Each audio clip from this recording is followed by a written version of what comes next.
আসসালামু আলাইকুম ওয়া রাহমাতুল্লাহি ওয়া বারাকাতুহু। আজকে আমরা শিখব ওয়াও থেকে নিয়ে ইয়া পর্যন্ত নুক্তা দেখে অথবা নুক্তা ছাড়া কিছু চিহ্ন দেখে আমরা কিভাবে আমাদের মাথার মধ্যে আবিষ্কার করতে পারি আরবি হরফগুলো সে সম্পর্কে। চলুন শুরু করা যাক। সর্বপ্রথম আমাদেরকে চিনতে হবে ওয়াও। এই ওয়াওটা কয়টা রূপ নিতে পারে আমাদের জানতে হবে। ওয়াও যেখানেই বসবে সেখানেই পূর্ণ হরফ বা তার পূর্ণ রূপটা নিয়ে বসবে। হা, এই হা হরফটা কমসে কম 5টি রূপ নিতে পারে। এটা হচ্ছে পূর্ণ হা, এটা হচ্ছে কোনো শব্দ বা মুরাক্কাবের হরফের শুরুর হা, এটা হচ্ছে মোট মাঝের হা, এটা হচ্ছে মাঝের হা, এটা হচ্ছে শেষের হা।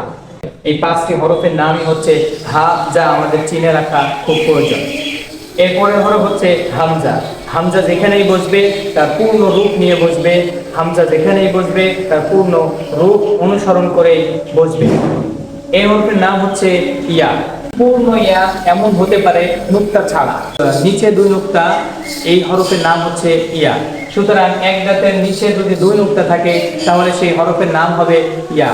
কোনো শব্দ শুরুতে যদি আসে তাহলে এইভাবে আসবে, এক দাঁতের নিচে 2 নুক্তা। আবার যদি কোনো হরফের মাঝে আসে তাহলে এইভাবে আসবে। মুরাক্কাব হিসেবে যদি আসে তাহলে এইভাবে আসবে, এক দাঁতের নিচে 2 নুক্তা।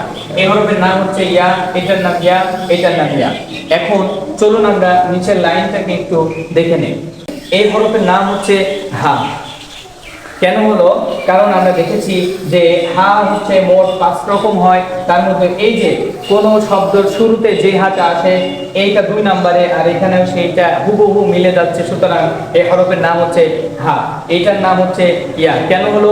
এক দাঁতের নিচে 2 নুক্তা মানে ইয়া, কারণ ইয়ার নিচে 2 নুক্তা। এই হরফের নাম হচ্ছে ওয়াও। আর ওয়াও হরফটা যেখানেই বসবে সেখানেই পূর্ণ রূপ নিয়ে বসবে, কারণ 7টি হরফে মুরাক্কাব হয় না। তা সেটি হচ্ছে দাল, জাল, র, ঝা, ওয়াও, হামজা, আলিফ। এই 7টি হরফ যেখানেই বসবে সেখানেই তার পূর্ণ রূপ নিয়েই বসবে। এবং যদি কোনো হরফের শেষে বসে বা যেখানেই বসবে সেই হরফ বা সেই শব্দ শেষ করে দেবে, বিচ্ছেদ ঘটাবে এই 7টি হরফ দাল, জাল, র, ঝা, ওয়াও, হামজা, আলিফ। এইটার নাম হচ্ছে হা। কেন হলো? ঘাড়ের উপরের অংশে একটু ফাঁকা রয়েছে এবং নিচে উপরে কোথাও নুক্তা নেই, কারণ আমরা জানি হায়ের কোনো নুক্তা নেই। এইটার নাম হচ্ছে ইয়া। কেন হলো? এক দাঁতের নিচে 2 নুক্তা। এই হরফের নাম হচ্ছে হা। আমরা যদি এখানে খেয়াল করি তাহলে এই যে চিহ্নটা, যে হাটা 3 নম্বরে দেখতে পাচ্ছি, যে হাটা 4 নম্বরে দেখতে পাচ্ছি, এইটাই সেই হা। এটার নাম হচ্ছে আইন। আমরা পিছনে ক্লাসে শিখেছিলাম আইন চিনতে হলে তিনটা কোণা বিশিষ্ট, মনে রাখতে হবে। 3টা কোণা বোঝা যাবে এমন। সুতরাং এটা হচ্ছে আইন, যদি নুক্তা থাকতো তাহলে গয়েন। এই হরফের নাম হচ্ছে ফা। কেন হলো? কারণ মাথা মোটা এবং উপরে 1 নুক্তা। এই হরফের নাম হচ্ছে হা।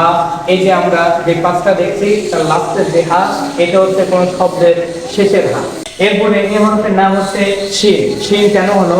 কাছাকাছি পাশাপাশি সমপরিমাণ ফাঁকা রেখে 3টা দাঁত রয়েছে এবং উপরে 3 নুক্তা, এই জন্য এই হরফের নাম হয়েছে শিন।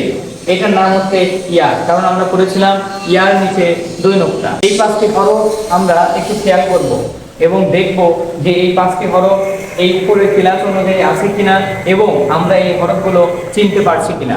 আপনারা এই হরফগুলো নিজে দেখবেন এবং চিনতে পারছেন কিনা, এবং কোনটার কি নাম, কোন হরফের কি নাম সে সম্পর্কে নিজের মাথায় আবিষ্কার করার চিন্তা করবেন ইনশাআল্লাহ। আমার পরবর্তী ক্লাস হবে হরকতযুক্ত এবং তানভিনযুক্ত আরবি শব্দের বাংলা উচ্চারণ। আমরা যে কয়েকটা ক্লাস করেছি এরপরে যদি আমরা এই ক্লাসটাও করে থাকি তাহলে আমাদের উপকার কি হবে সে সম্পর্কে একটু দেখে নেই। নুক্তা দেখে অথবা কিছু চিহ্ন দেখে হরফগুলো আবিষ্কার করতে পারবো, সেই ক্লাসটা অলরেডি হয়ে গেছে। তার মানে এটা শিন কেন হলো আমরা জানি, এটা জিম কেন হলো আমরা জানি, এটা র কেন হলো জানি, এটা তা কেন হলো বা কেন বলতে হবে তা আমরা জানি। আরবির জবর, জের, পেশ, চিহ্নে বাংলায় কি কি কাজ হয় এই ক্লাসটা যদি আমরা করতে পারি তাহলে আমাদের যে উপকার হবে। দেখেন, এই হরফের নাম হচ্ছে শিন। শিনের জন্য আমরা একটি বাংলা একটি অক্ষর কমন নেব, সেটা হচ্ছে তালে বর্ষ।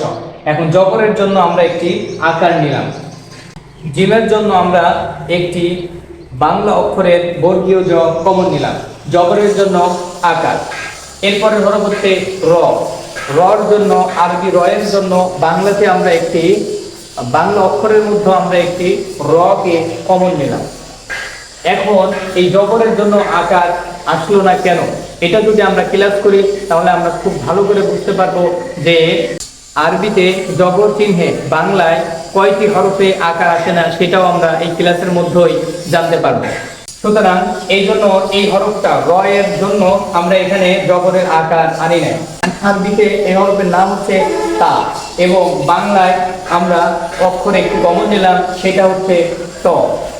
এরপরে এখানে দুইটা পেশ আছে, আমরা পেশের জন্য কমন নেব একটা পেশের জন্য কমন নেব হস্যকার, আর অতিরিক্ত একটা পেশের জন্য আমরা কমন নেব দন্তন্য। কেন নিলাম দেখেন,